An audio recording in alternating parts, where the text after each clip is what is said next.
When they first started thinking about ways to produce vaccines, they were going to take cancer cells. The CDC had discussions about this, but they were concerned because although cancer cells are perfect, they can produce an infinite supply of vaccine antigen because they're immortal. They just keep reproducing. It's rather disgusting and gross, right?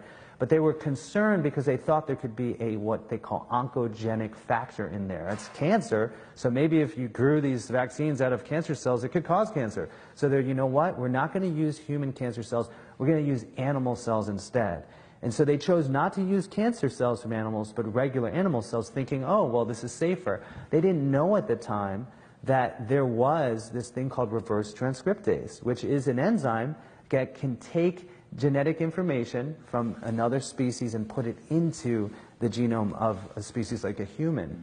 And so only after they developed all these vaccines from the animals did they realize that hidden within this vaccine seed stock were all these viruses that they didn't know. And so then they put them into the bodies, literally, of millions of people.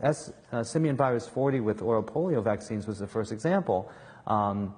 Even Morris Hillerman acknowledged that they were causing cancers, and this is documented, but this is just the tip of the iceberg. There is reverse transcriptase activity in MMR vaccines recognized since 1994. What do you mean by reverse transcriptase? Reverse transcriptase is an enzyme that only retroviruses have, and so what it does is it reverse transcribes, writes backwards the genome, which is RNA, into DNA, and then it inserts itself into your DNA and stays there for your lifetime and for generations after that.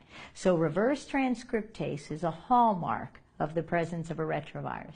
So in 1994, our government, the UK government, the WHO, the World Health Organization, everybody accepted and talked about and discussed in institution of medicine meetings the presence of reverse transcriptase in the MMR vaccine and whether or not it posed a threat.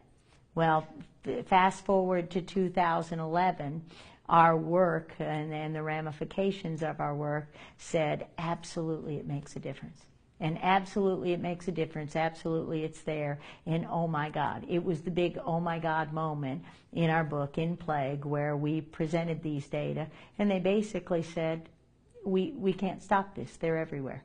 They're in our lab workers, they're in our doctors, they're in our nurses. We introduced, unwittingly and unknowingly, into the human population a new family of retroviruses that has long been associated with cancers, leukemia, lymphoma, neuroimmune disease, including Alzheimer's, Parkinson's, and such. And so we're looking at the very explosion of these diseases in our world today. And when the government realized how big it was, will we tell the truth? Will we say we introduced it by a contaminated blood supply or contaminated vaccines? No, we won't. We'll just make sure Judy Mikovits and Frank Rossetti go away forever and that nobody ever believes a word they said and that this work is all fraud. But the one little problem they had was I wouldn't sign that piece of paper. I wouldn't agree. I wouldn't say it. The data support it. We'll continue talking about the data, and neither would Dr. Rossetti. They tried to basically get us to refute our data, deny our data, throw away or destroy our original data showing the infected families and populations, and we refused. And when we refused,